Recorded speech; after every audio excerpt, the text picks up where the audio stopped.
Hai runners, untuk video kali ini saya nak cakap tentang azam. Kenapa saya nak cakap tentang keazaman? Semua orang dalam kehidupan ni secara dasarnya, semua orang memerlukan satu azam yang besar, satu mimpi yang luar biasa, satu keinginan yang begitu hebat.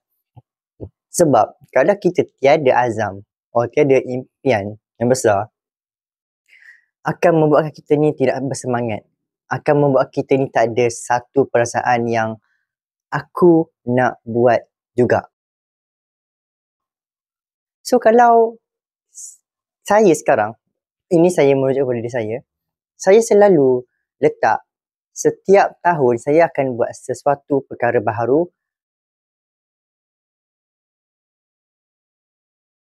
Setiap tahun tersebut, dan saya rasa rugi kalau saya tak buat benda yang baru.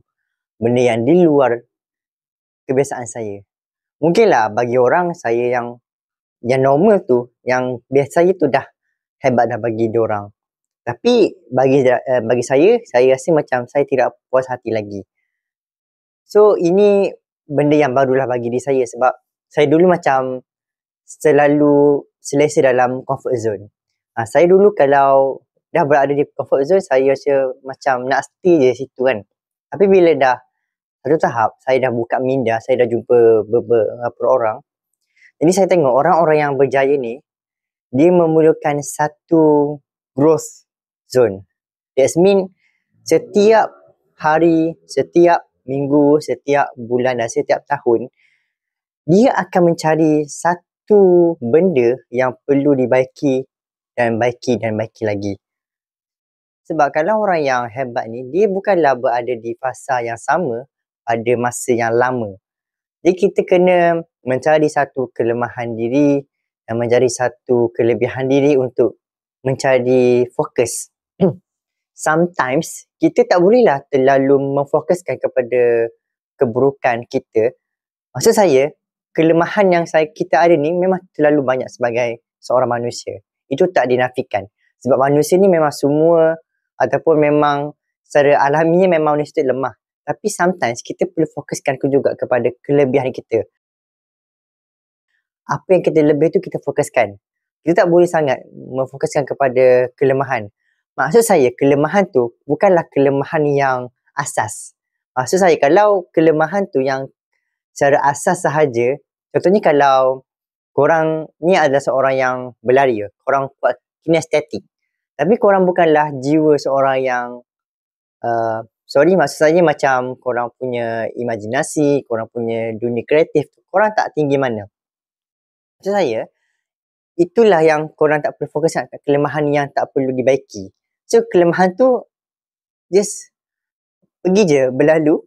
Tapi yang kelemahan yang betul korang baiki adalah korang punya disiplin, korang punya habit, korang punya aturan hidup, korang punya time management, self-management, and so on. Korang punya pemikiran.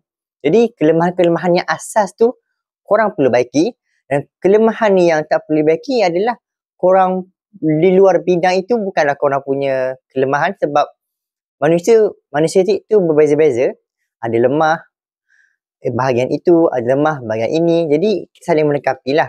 So bila korang dah merenung diri apa yang korang lebih, korang utamakan korang punya kelebihan tu. Jadi bila saya throwback balik ke diri saya bukanlah seorang yang terlalu talented dalam satu bidang pun. Tetapi bila saya dah lama dalam satu bidang tu, contohnya berlari sekarang. So bila saya dah lama fokus dalam berlari, saya dah dapat beberapa ilmu dan pengalaman yang tak seberapa juga. Jadi saya fikir, kenapa saya tak teruskan supaya saya pergi lebih jauh dan lebih tinggi dan mencapai impian saya kan. Jadi bila saya fikir balik, mungkin aku dulu tak suka sangat dalam bersukan ni. Kalau saya fikirkan balik juga, saya juga memaksa dirilah pada awalnya. Tapi bila dah lama-lama, dia jadi satu kepuasan diri saya. Sebab bagi saya, kalau saya tak bersukan, saya tak berpeluh pada suatu hari, saya rasa hidup saya ni tak sempurna. Jadi saya rasa macam satu kekurangan yang kosong, yang kita tak, macam saya dah alami 2-3 hari saya tak berlari kan. Macam fikir, aku tengah buat apa kan? Aku tak ada yang melengkapi. Faham tak? Dia macam, walaupun dia benda kecil, walaupun saya hanya spend dalam sejam, sejam lebih kurang macam tu je, saya spend untuk bersukan ataupun berlari. Jadi saya rasa macam satu kekurangan dalam diri. So dalam 24 jam yang saya ada ni, saya akan allocate masa saya untuk berlari. Dan sekarang pula saya akan letak azam yang tinggi dan lebih tinggi. Contohnya pada 2021 hingga 2024, saya telah naik level satu demi satu anak tangga. Jadi walaupun bagi saya, benda tu slow dan benda tu agaklah, orang kata tiada rasa perubahan secara drastik. Tapi itu bagi saya adalah foundation ataupun satu tapak ataupun satu base bagi saya. Kalau saya cepat sangat naik, kebarangkalian saya turun pun cepat. Maksudnya, saya rasa macam dah rasa nak give up, rasa dah capai banyak benda. Jadi saya rasa macam, dah cukup dah kot. So berhenti terus.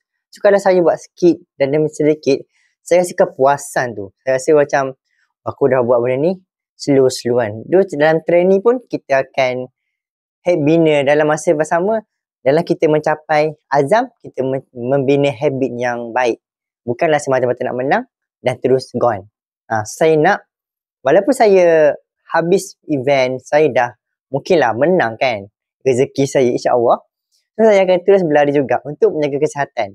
So dalam mencapai azam saya membina habit secara perlahan-perlahan. So itulah saya punya mindset tentang azam sekarang lah. So kalau korang, macam mana? Korang nak capai azam dan terus gone, rehat? Korang walaupun dah capai azam, korang still berlari? Korang fikirkan.